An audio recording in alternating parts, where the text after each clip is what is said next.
Okay, it's time for an embarrassing confession. As an elder millennial, I've been on Facebook so long that I remember the days when you had to be a university student to join, and earnest little college-aged Gretchen used to refer to herself in the third person in posts. And that's not even the most cringe-inducing stuff I've done since I joined. I once created profiles for my cats just so I could have more friends in the now-defunct game Mafia Wars, and somehow even convinced one of my college math professors to do the same thing, which, honestly, is probably why he's no longer using the service. Hell, I've been on Facebook so long that I remember when it was just a website, not an app. I remember it before we all hated Mark Zuckerberg. I remember it before it had ads. And actually, the ads are what I'm here to talk about. Because although the in-feed ads are so ubiquitous nowadays that I've gotten pretty used to tuning them out, Facebook has recently decided to serve me a new category of posts that I'm especially unhappy about. But before I get to that, I thought I'd reminisce a little about some of my previous content.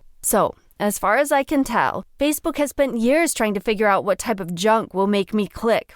And while some of it is generic shopping stuff, shoes, earrings, things like that, a lot of it is very specifically targeted. Like, about every 2 years, Facebook decides that I'm really into hot pictures of gay men, and my feed turns into an NSFW wonderland of admittedly artsy shots of washboard abs, wet pants, and boner silhouettes. While that doesn't bother me, I also don't really click on ads anyway, so eventually the algorithm moves on to something else. For a few months a couple of years ago, it served me heavily Christian content from Ghana and Nigeria, then cycled into the kind of trite, low-quality French language memes whose punchlines you could imagine hanging in your grandma's bathroom. I've also gotten tiny house content, informational posts about stranded knitting, snake identification groups, Real Housewives gossip, AI tsunami videos, tragic grandma birthday requests, and a personal favorite, a sudden influx of fitness influencer girlies doing squats in ultra-short shorts. And while I tolerate these topics with varying degrees of patience, I am adamantly against the newest type of ads that have started to crop up.